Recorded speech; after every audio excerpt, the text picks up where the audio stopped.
घटना नम्बर 1, प्रधानमन्त्रीको अफर नमान्दा संसदीय छानबिन समितिदेखि हिरासतसम्म। नेकपा माओवादी केन्द्रका अध्यक्ष पुष्पकमल दाहाल प्रचण्डको नेतृत्वमा नेकपा एमाले र रासपा सरकारमा गए। रासपा सरकारमा गएको केही दिनमा नै नेपाली कांग्रेसका नेताहरूले रवि लामिछानेलाई विभिन्न माध्यमबाट प्रधानमन्त्रीको अफर गरेका थिए। उक्त कुरा रासपाको उपसभापति सोनिम वाग्लेले सदनमै खुलासा गरेका थिए। गृहमन्त्री बन्दा खोजिने नैतिकता मलाई लाग्छ प्रधानमन्त्री अफर गर्दा पनि खोजिनु पर्ने हो नि त।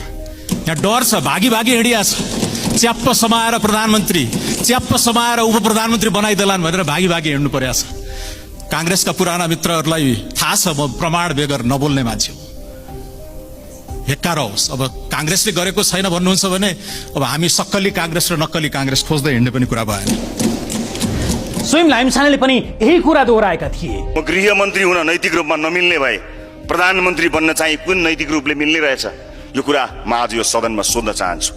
अफर गर्नेहरूले कान रातो पार्नु पर्दैन। म राजनीतिमा गोपनीयतालाई ख्याल राख्ने मान्छे हुँ, केही गोपनीयता अवश्य पनि राखौँ। त्यति मात्र होइन, हालका प्रधानमन्त्री केपी शर्मा ओलीले पनि कांग्रेसले राति राति रवि लामिछानेलाई प्रधानमन्त्री बनिदेऊ भन्ने दिउँसो संसदमा विरोध गर्ने गरेको बताएका थिए। यो सुन्नुहोस्।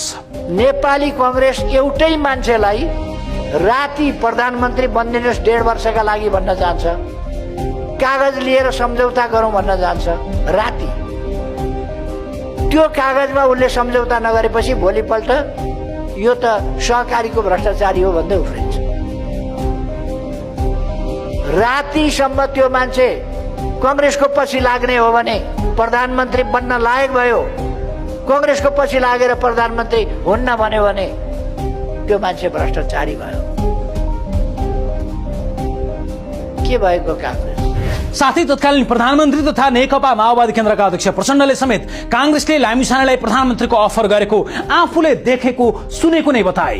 त्यो रवि लामिछाने सहकारी सम्बन्धी कुरा उठ्दै गर्दा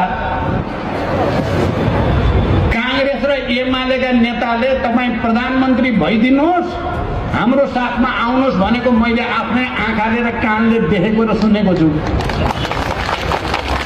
आफ्नो पार्टीमा आइदियो भने प्रधानमन्त्री बनाउन प्रस्ताव गर्ने यिनीहरू अहिले मानव महान अपराधी फेला पारियो भने जस्तो गरे रविलाई कहिले मध्यरातमा आतंकित पार्दै एक ठाउँबाट अर्को सार्ने, अर्को ठाउँबाट अर्को सार्ने गरेका छन्। यसको मूल्य एमाले र कांग्रेस धेरै चर्को पर्नेछ। तर कांग्रेसको प्रस्ताव नमानेपछि लामिछानेमाथि संसदीय छानबिन समिति नबनाइ नहुने र उनको राजनीति नसिद्धाइ नहुने निष्कर्षमा कांग्रेसका युवा नेताहरू नै पुगेको देखिन्छ। यसका पछि केही